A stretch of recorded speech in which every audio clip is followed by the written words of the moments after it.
Hey guys, what is going on? This is a pretty crazy video because we got some leaked Valorant patch notes for your next patch, and honestly, I think they're doing way too much with the champion. We'll see how it actually plays out, but he was pretty bad in my opinion, but he wasn't as bad as most people think.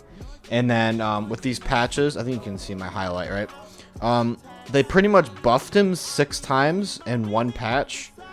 And I'm not sure if anybody here plays League, but Riot, the same company, has done this a decent bit in the past, and it usually doesn't turn out very well. But hey, I'm all for it. All this means is that I have a reason to come back to Valorant, so I'll be posting a lot more Yoru vids. So we can go through all of them. This is just on a Twitter since the patch notes got released and then they deleted them. So now we can look at them. So the first one is he can use his TP while in his ultimate. You can actually do this in the game right now. I can show you. It's a bit of a bug. Let me pull it up. So you can still do it in the game. I think they're just making it so rather than a bug, you can actually just do it normally. So you can still kind of do it, but now they're just making it an actual feature in the game. Okay, back to the notes. So now his ult is reduced by 1. Just a pretty basic buff. There's not really too much else to say other than, okay, cool. His TP is no longer refreshed on kills and is instead based on time. I think that this is super good. Pretty much all this means is that Yoru can go for a TP play at the beginning of the round, like every round pretty much. So you don't have to worry about using your TP early because it'll just be refreshed by the time if they have a site and you have to retake, or if you're going for a site, you'll have it already back up.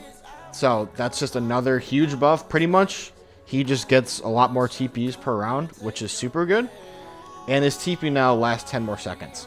So it gives him a bit more leeway for waiting to TP, which again is good. It's not like super impactful because you didn't really see it a bunch, but hey, I'll take it. It just gives me more leeway for doing plays, I guess.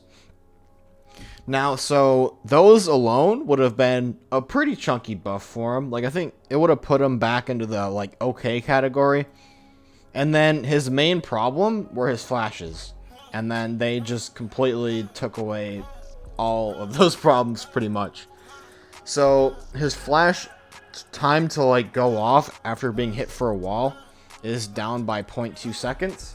So all this means is that it's harder to turn away from his flashes, which again alone would have made it a lot easier to make plays. And then along with that, they made his flash 0.4 seconds longer. So breach is 2 seconds in comparison. So it's only 0.5 lower than breach if you get hit.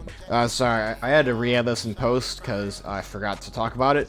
But so the main buff that this does is that if you go for a flash play on a guy, that you like right now his flash is so bad that if you turn away from it and then you look back at the same angle, or you turn to Yoru's TP, you'd still even then have first shot on the Yoru even though he flashed you. So pretty much now what this means is that if Yoru goes for a TP play, like on a guy, unless he like pre-fires you, you're pretty much always gonna have first shot on him, which in my opinion seems pretty ridiculous. But I guess we'll see. We'll see how it turns out. So all this means is that noob Yorus, well, I guess all Yorus are gonna have a lot easier time going for just the most retarded plays that he can go for, since that's pretty much what the champion is. So yeah, that's all of the buffs. I'm gonna assume they're gonna take a couple of these out before the patch notes, but we'll see. If not, this is gonna be pretty insane. So I hope you guys enjoyed this style of video. Smash a like if you did, and peace out.